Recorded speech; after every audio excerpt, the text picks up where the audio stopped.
আমার বন্ধু, মনে পড়ছে সেই দার্শনিকের কথা। একজন দার্শনিক নৌকায় চড়ে যাচ্ছে কোথাও, তো নৌকায় চড়ে যাচ্ছে, দার্শনিক একা, মাঝি নৌকা বাঁধছে।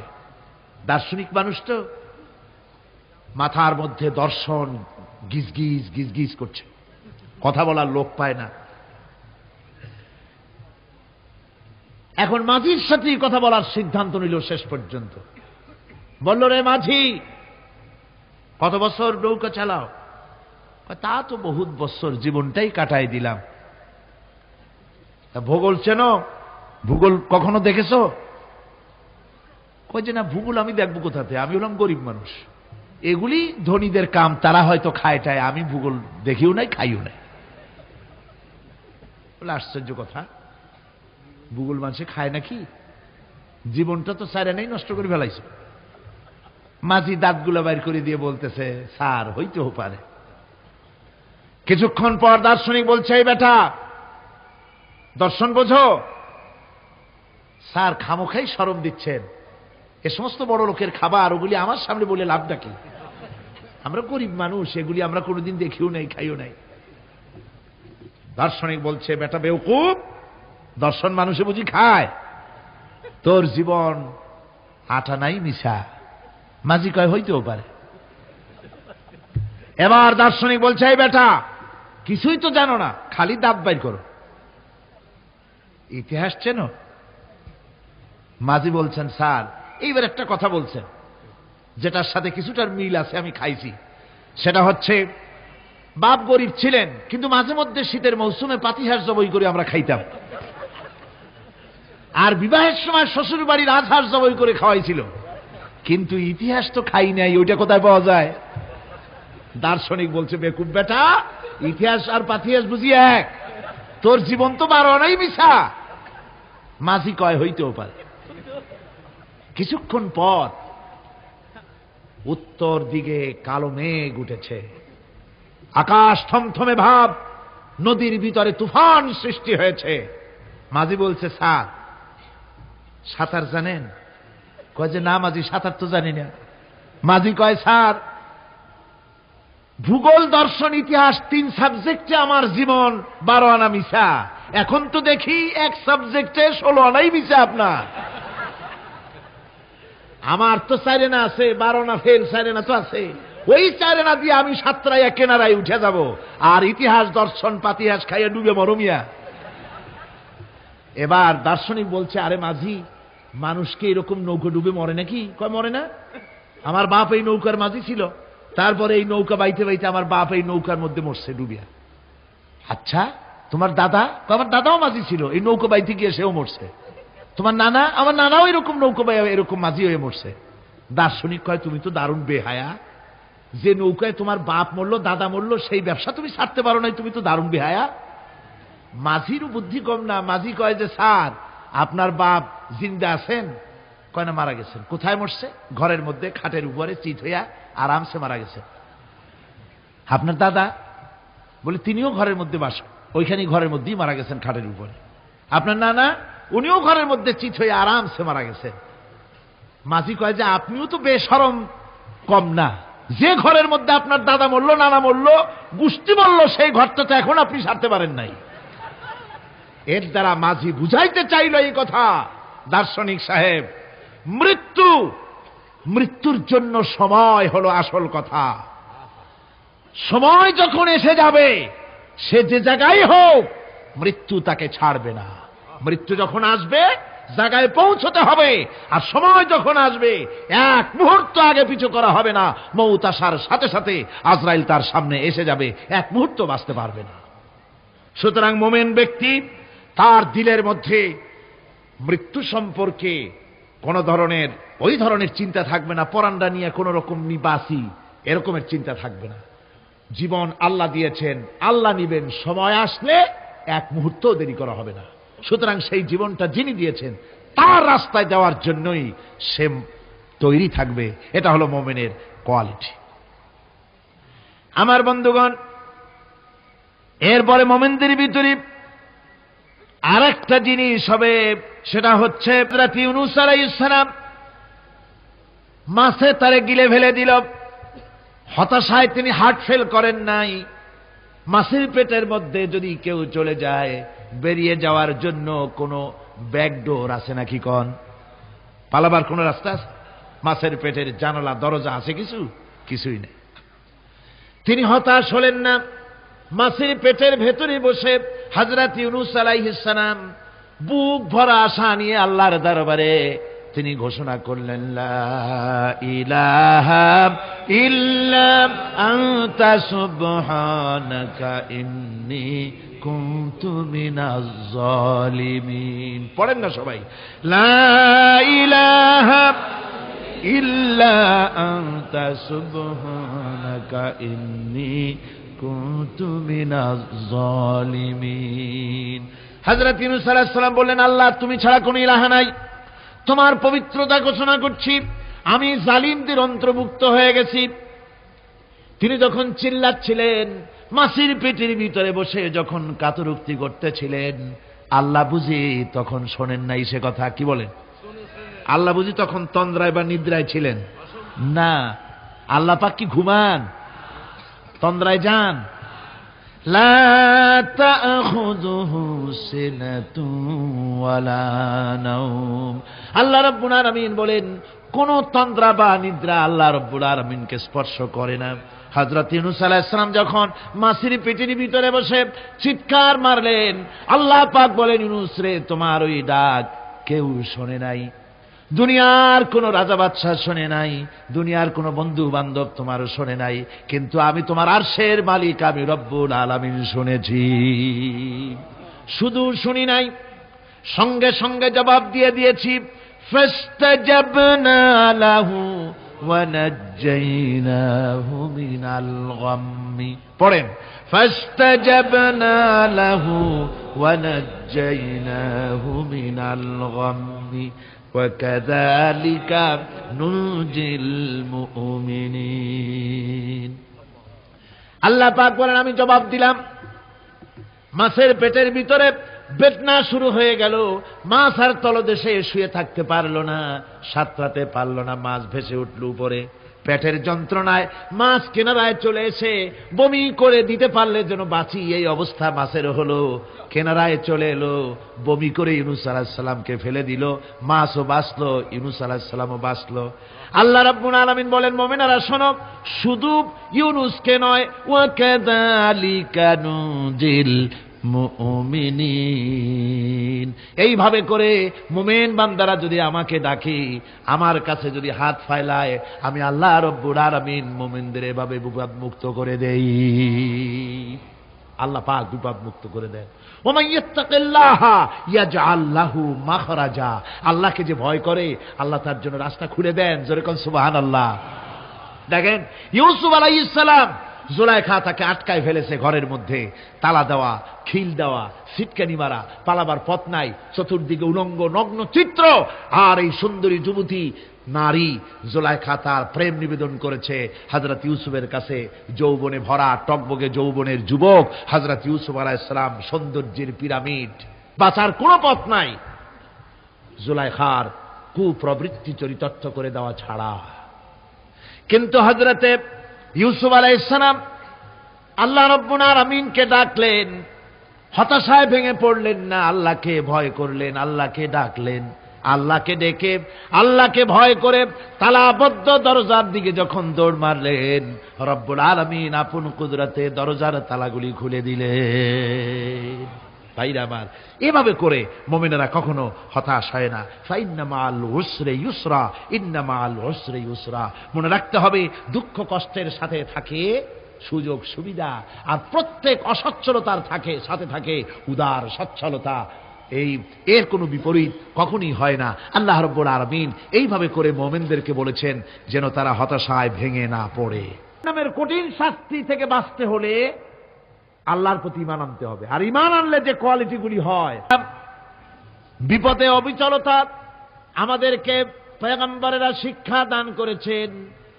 আমরা দেখতে পেয়েছি বিশ্বনবী জনাবে মুহাম্মদুর রাসূলুল্লাহ সাল্লাল্লাহু আলাইহি ওয়াসাল্লাম হিজরতের রাত, কাফেরেরা চতুর্দিকে দাঁড়ানো, হযরত জিবরাইল এসে বলেন, ইয়া রাসূলুল্লাহ, হে কাফেরেরা চতুর্দিকে ঘিরে দাঁড়িয়েছে, গভীর রাত, এখন হাতে তাদের তরবারি, সকাল হলে পরেই তারা আপনাকে মেরে ফেলে দিবে, তাড়াতাড়ি ওঠেন, মদিনার দিকে চলে যান। আল্লাহ নবী ঘুমের থেকে জেগে হযরত আলীকে ডেকে বলেন, আলী, আল্লাহ অর্ডার করেছেন আমি মদিনায় চললাম, আমার বিছানার পরে আমার চাদর গায়ে দিয়ে শুয়ে থাকো।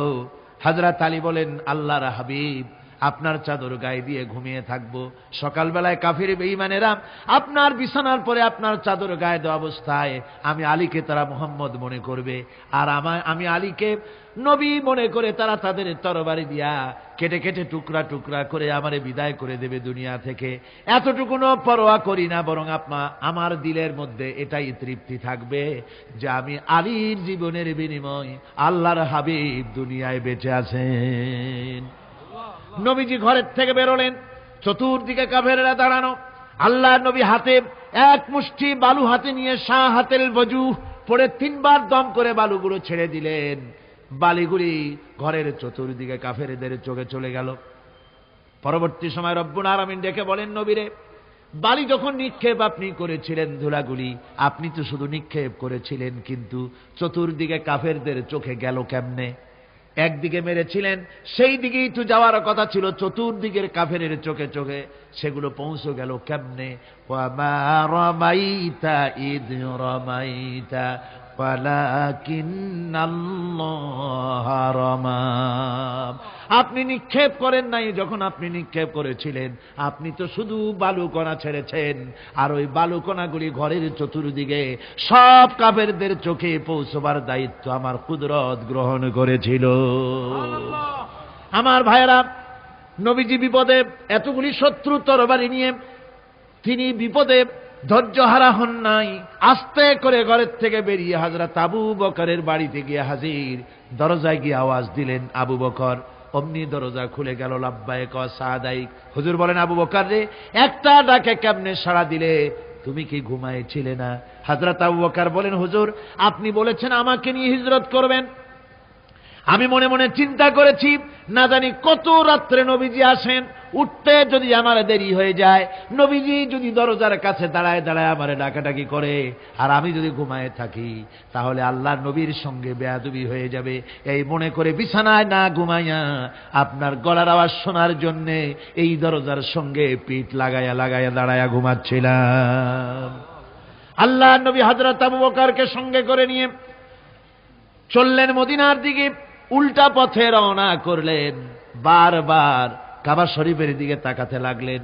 বুখারী শরীফে এসেছে, নবীজি বারবার কাবার দিকে তাকিয়ে বলতেছেন, রে কাবা, বড় আশা ছিল তোর কাছে থাকবো, তোর খেদমত করব, কিন্তু তোর নিষ্ঠুর সন্তানেরা তোর কাছে আমারে থাকতে দিল না রে।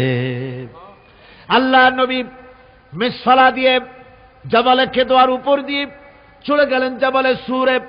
গুহার কাছে যখন গিয়েছেন, ফজর রক্ত হয়ে গেল। হযরত আবু বকর রাদিয়াল্লাহু তাআলা আনহু বলছেন, হুজুর, আর উপায় নাই, দিন হয়ে গেল, এখন বুঝি ধরা পড়ে যাব, ওই গুহার মধ্যে গিয়ে আশ্রয় নেই। তবে আপনি দাঁড়ান, গুহার ভিতরেই পাহাড়িয়া গুহা, বিচ্ছু থাকতে পারে, সাপ থাকতে পারে, আমি আগে ঢুকি, যদি কোনো হিংস্র প্রাণী থাকে আমার উপর দিয়া আঘাত হয়ে যাক, আল্লাহর নবী হেফাজতে থাকুক। হযরত আবু বকর রাদিয়াল্লাহু তাআলা আনহু গুহার ভিতরে নামলেন। নেমে গুহা সাফ করে হুজুরকে ডাকলেন। হুজুর তাশরীফ ফরমালেন গুহার মধ্যে। হুজুর বলেন, আবু বকর, হেঁটে হেঁটে কষ্ট হয়ে গেছে, তুমি বসো, তোমার উরুর উপরে মাথা রেখে আমি একটু ঘুমায়ে যাই। আল্লাহর হাবিব ঘুমায় গেলেন। হযরত আবু বকর লক্ষ্য করে দেখেন চতুর্দিকে অনেকগুলি গর্ত দেখা যায়। এই গর্ত থেকে সাপ আসতে পারে, বিচ্ছু আসতে পারে মনে করে নিজের গায়ের চাদর ছিঁড়ে ছিঁড়ে গর্তগুলি বন্ধ করা শুরু করে দিলেন। কয়েকটা গর্ত বন্ধ করার মতো চাদর আর নাই, পাও দিয়ে চেপে ধরলেন। এক পাহাড়িয়া বিষধর সাপ বেরোবার জন্য চেষ্টা করে বেরোবার পথ খুঁজে পেয়ে হযরত আবু বকরের পায়ের উপরে দংশন করেছে। বিষের যন্ত্রণায় হযরত আবু বকরের চোখ থেকে পানি দরদর করে পড়ছে। রাসূলুল্লাহর ঘুম ভেঙে গেল। আল্লাহর নবী তাকে বলেন, আবু বকর, চোখে পানি কেন? বাড়ির কথা বুঝি মনে পড়ে গেছে।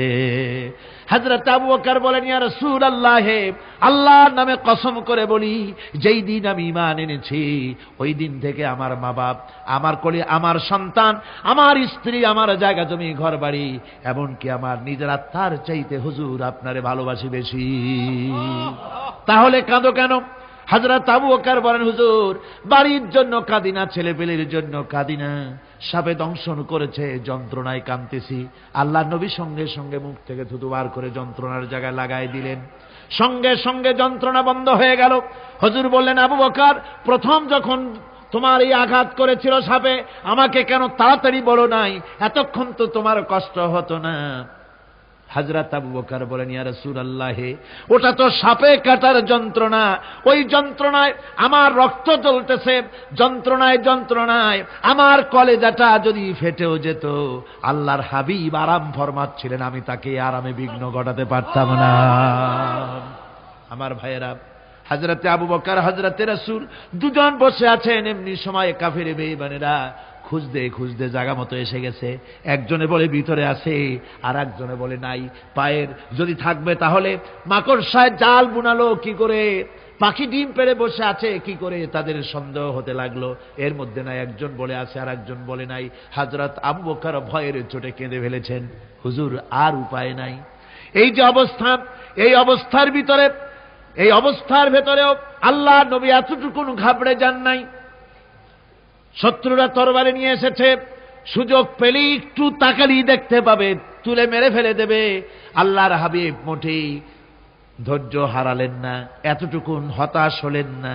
আল্লাহ পাকের হাবিব তার সাথীকে কি বললেন? তখন কোরআনে কারীম সূরা তাওবার মধ্যে আল্লাহ তা উদ্ধৃত করেছেন মুমিনদের জন্য, ইযহুমা ফিল গার ইয ইয়াকুলু লিসাহিবিহি লা তাহজান ইন্নাল্লাহা মা'ানা। ও আমার সাথী, ও বন্ধু, ভয় করো না, চিন্তা করো না, আমরা মাইনরিটি নই, আমরাই মেজরিটি। তার কারণ আল্লাহ আমাদের সাথে আছেন। সুবহানাল্লাহ, আল্লাহ আমাদের সাথে আছে।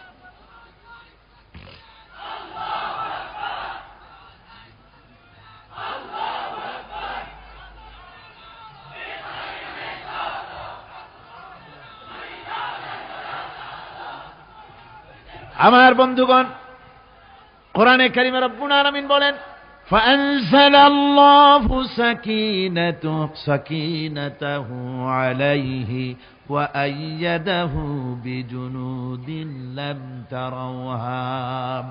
আল্লাহ পাক তার মনের মধ্যে গভীর প্রশান্তি এবং স্বস্তি দান করলেন, আর এমন সৈন্য দিয়ে সাহায্য করলেন যে সৈন্যদেরকে তোমরা দেখতে পাও না। এভাবে করে রব্বুল আলামিন মুমিনদের বিপদে আপদে মুসিবতে সব সময় আল্লাহ পাক মুসলমানদেরকে সাহায্য করেছেন। জোরে বলেন সুবহানাল্লাহ। মুমিনদের সাহায্যকারী আল্লাহ। তাই ইসলামী আন্দোলনের সাথে যারা আছে, যারা কর্মী, যারা নেতা, যারা মুমিন, যারা ঈমানদার, মেঘের মতো প্রচন্ড কালো মেঘ হয়ে চতুর্দিক থেকে অন্ধকারের মতো সে এসেছে বিপদ, কোন বিপদ না। আল্লাহ পাক সাহায্যকারী। কে সাহায্যকারী? জোরে বলেন, সাহায্যকারী কে? আল্লাহ সুবহানাহু ওয়া তাআলা, তিনি সাহায্যকারী। কে কোরআনে কারীমের তাফসীরের মাহফিলে স্বেচ্ছায় একজন ইসলাম কবুল করার জন্য এসেছেন।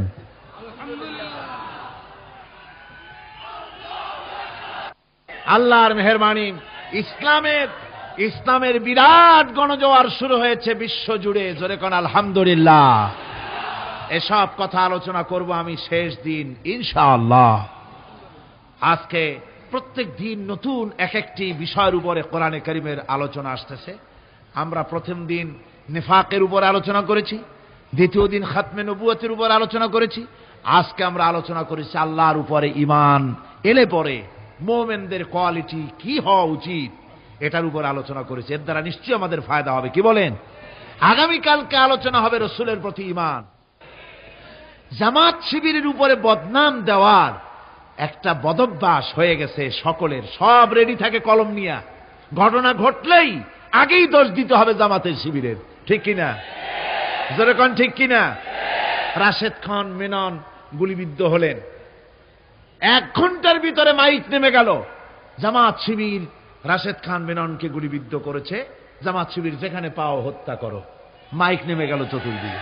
পরে গোয়েন্দা বিভাগের পুলিশেরা তালাশ করে পেল তারে গুলিবিদ্ধ করেছে তার এলাকার সর্বহারা লোকেরা। ঠিক কিনা কোন? খুলনায় রতন সেন নিহত হলো, সাথে সাথে পত্রিকায় এসে গেল, মানে ওনারা বসেই থাকেন কলম নিয়ে, ঘটনা ঘটলেই জামাত শিবির, কোনো উপায় নাই। রতন সেনরে মারছে কিনা? শিবির মেরেছে, জামাত মেরেছে। পরে দেখা গেল যে না, জামাত শিবির কিছুই না, তার এলাকা সেখানকারই অন্তর্দ্বন্দ্বে নিজের পার্টির গন্ডগোলের কারণে নিজেদের লোকেরাই তাকে মেরেছে, আসামি ধরা পড়েছে। মেননের হত্যাকারী কি কয়, গুলিবিদ্ধ যারা করেছে তারা, সেসব আসামিরা ধরা পড়েছে, বিচার হচ্ছে তাদের। এই যে সেদিন এখানে মারামারি হলো, কোন জায়গায়?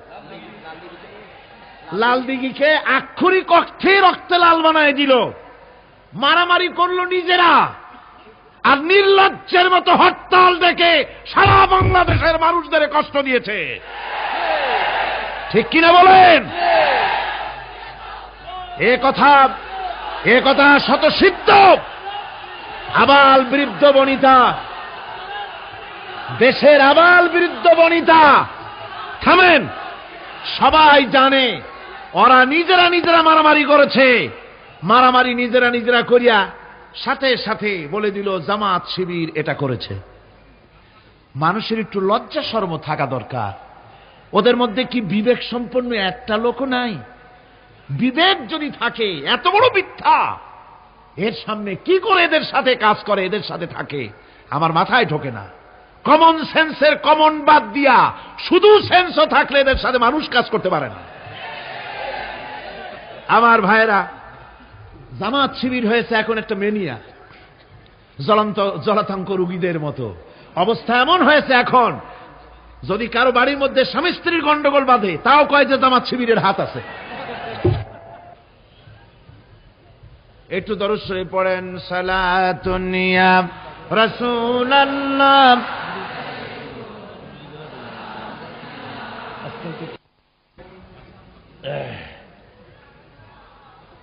বিসমিল্লাহির রহমানির রহিম।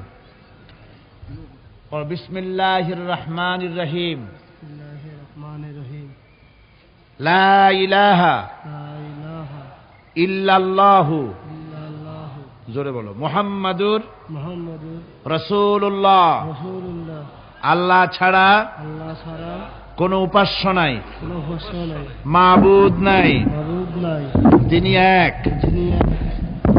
মুহাম্মদ সাল্লাল্লাহু আলাইহি ওয়াসাল্লাম আল্লাহর প্রেরিত রাসূল।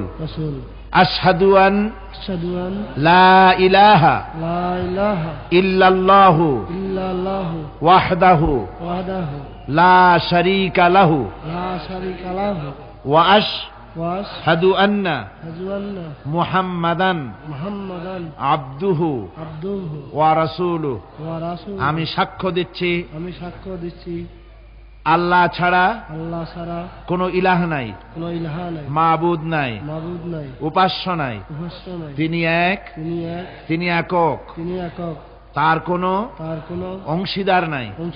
আমি আরো সাক্ষ্য দিচ্ছি মুহাম্মদ সাল্লাল্লাহু আলাইহি ওয়াসাল্লাম আল্লাহর প্রেরিত রাসূল এবং তার বান্দা। সবাইকে সালাম দাও, আসসালামু আলাইকুম বলো। আপনারা বলেন ওয়ালাইকুম আসসালাম। এই ছেলে এতক্ষণ এক মুহূর্ত আগ পর্যন্ত ছিল মুশরিক, আর এখন হচ্ছে আমাদের জন্য, আমাদের তৌহিদবাদী, আমাদের মুসলমান ভাই। আমাদের কি হলো? আমাদের মুসলমান ভাই। বরং আমাদের থেকে তার 1 ডিগ্রি মর্যাদা এখন বেশি। সেটা হলো এই, আমরা জীবনে বহুত গুনাহ করেছি, আমাদের আমলনামায় কম বেশি গুনাহ সকলের আছে, ঠিক না? কিন্তু এই লোকটি কলেমা পড়ার পর রাসূলুল্লাহ সাক্ষ্য দিচ্ছেন, আল্লাহর নবী বলেছেন কালেমা পড়ার সাথে সাথে পেছনের সব গুনাহ আল্লাহ মাফ করে দিয়েছেন। এখন সে মাসুম, সে বেগুনাহ, নবজাতকের মতোই বেগুনাহ। তার দায়িত্ব ইসলামী সমাজ কল্যাণ পরিষদ গ্রহণ করেছে। এভাবে করে আরো যারা হবে আমরা তাদেরকেও ইসলামের সমাজ কল্যাণ পরিষদ শুধু একটি তাফসীরের মাহফিলই করে না, বরং এ ধরনের কাজ ও সমাজ কল্যাণমূলক বহুমুখী কাজ তারা করে থাকেন। এখন আমি আপনাদের সকলের পক্ষ থেকে আমাদের এই নতুন মুসলমান ভাইকে আলিঙ্গন করে সম্মানিত করছি। ربنا تقبل منا إنك أنت السميع العليم وتب علينا إنك أنت التواب الرحيم سبحان ربك رب العزة عما يصفون وسلام على المرسلين واجعل آخر كلمة عند الموت لا إله إلا الله محمد رسول الله.